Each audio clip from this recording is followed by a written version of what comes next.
This is Facing South Florida with Jim DeFede. Welcome to Facing South Florida. I'm Jim DeFede. As we record this on Friday, a partial government shutdown is all but certain. Democrats are demanding reforms to the way ICE operates, requiring agents to wear body cameras, remove their masks, and obtain judicial warrants before breaking into homes. We also witnessed this week the bizarre behavior of Attorney General Pam Bondi. Rather than answering questions about the Justice Department's handling of the Epstein files and why her department refuses to talk to victims, she read prepared insults from a burn book her staff assembled. South Florida Congressman Jared Moskowitz was one of the last members of the Judiciary Committee to question Bondi, and here is part of how he handled the AG. Kash Patel under oath said Trump's name appears less than 100 times in the files. We now know that's not true. Trump's name appears more times in the Epstein files than God's name appears in the book about God. Okay, by the way, this is the Trump Bible. Move over, King James. Trump's name also appears more times in the Epstein file than Harry Potter's name appears in the 7 books about Harry Potter. Because I'm curious, and I'd like to see you flip to the Jared Moskowitz section of the binder. I'm interested to see what staff provided on the oppo on me, and because we're in the Olympics, I'm going to give it a grade. I just want to see how good it is. So give me your best one. So first of all, nothing is funny about mocking the Bible and holding up a Trump Bible. That's what you did. You made a joke, and I find offense to that. That's all I have to say. I want it from the burn book. Shame. I want it from the burn book. Which is the best one? What you got? Has expired. The gentleman from Wisconsin is recognized. The day after the hearing, I spoke to Moskowitz, and we started with the likely shutdown. Looks like there'll be no deal, as quite frankly was predicted 2 weeks ago when they tried to do this short-term stopgap measure. So it's not clear on how long we're going to have a partial shutdown, but right now there looks like no deal in the Senate, no deal in the House, and it looks like both chambers are going on break for a week. So obviously for the folks at FEMA, Secret Service, Coast Guard, it's unfortunate for them.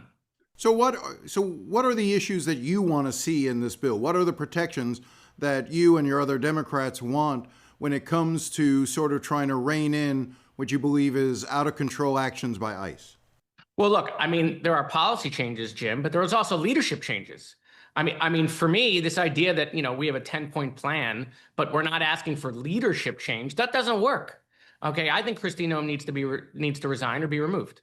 Okay, by the president's metrics, tell me what her successes are.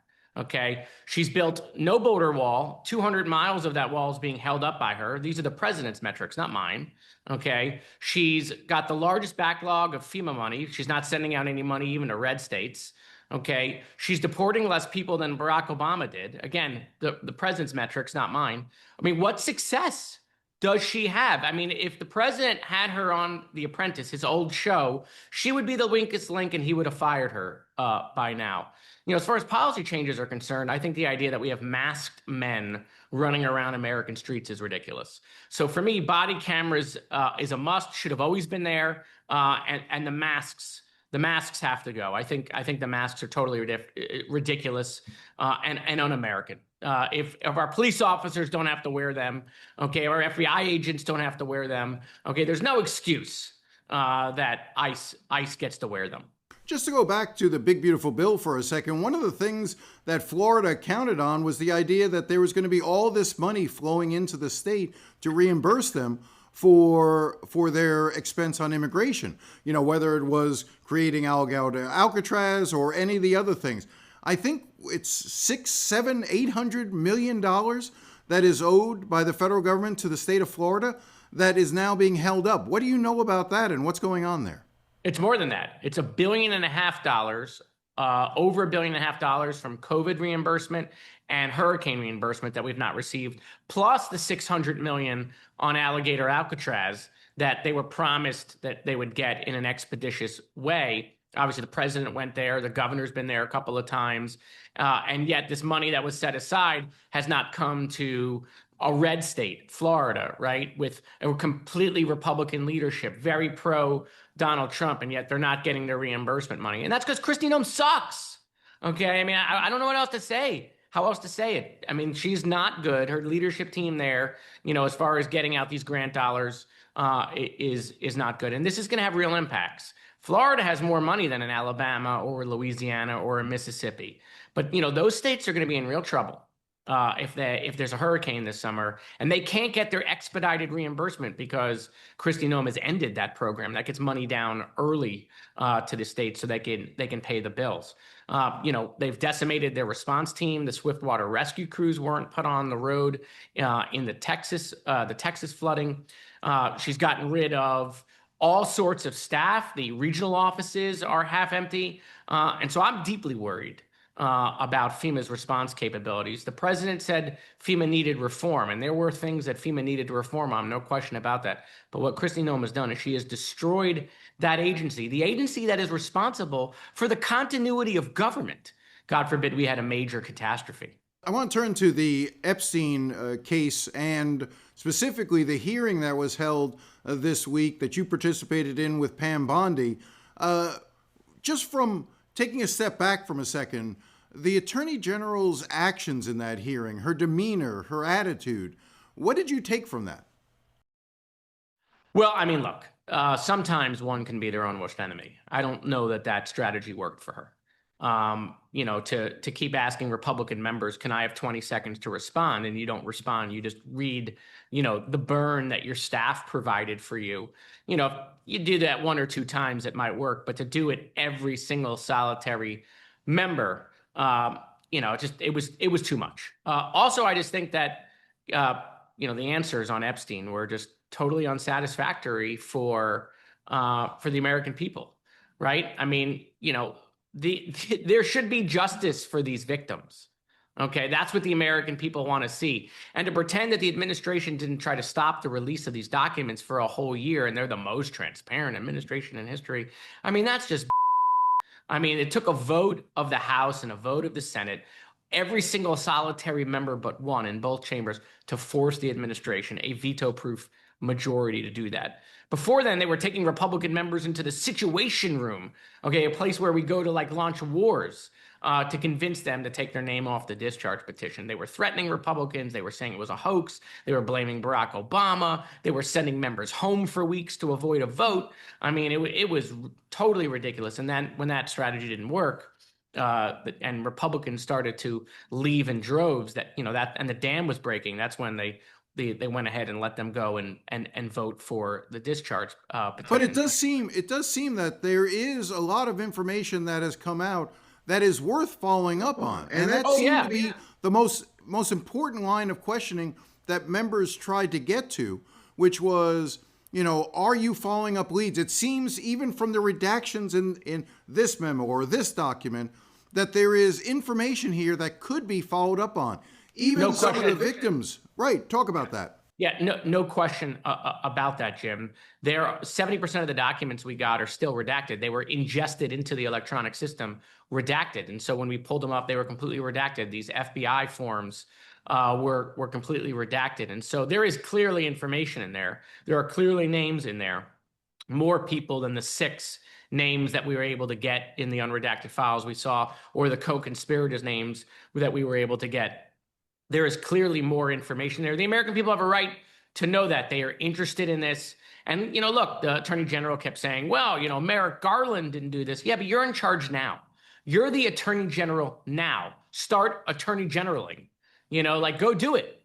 Right? Okay, yeah, if you think they did a bad job, fine. They say they did a bad job. I'm not sure people would disagree with you. But it's up to you now. What does their failure have to do with whether you're going to do it or now? Do the right thing. Go do it. And there really wasn't. And I haven't heard any Democrats say, for instance, only go after Republicans. I've heard on both sides. I've heard Democrats basically say, if you've got information about Democrats in the files, go after them as well. Go after anyone who has abused the child. It's nonpartisan. It's been nonpartisan. It continues to be nonpartisan. If you're in the files, you're in the files. We're at the point now where the American people want the Band-Aid ripped off, and whatever the consequences are politically, whoever's in there.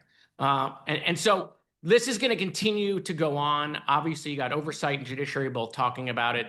Obviously we got major issues in the country. There's major affordability issues in this country, as far as, food prices and rent and insurance, the American dream slipping away in home prices. But the American people really care about holding the elite to account if you are in these files and were involved in the sex trafficking ring that Jeffrey Epstein was clearly running with, people in Europe, Paris, Czechoslovakia, Poland, finding girls for you. He had relationships with a summer camp where he was grooming 14-year-olds at a picnic table. This was not all for him.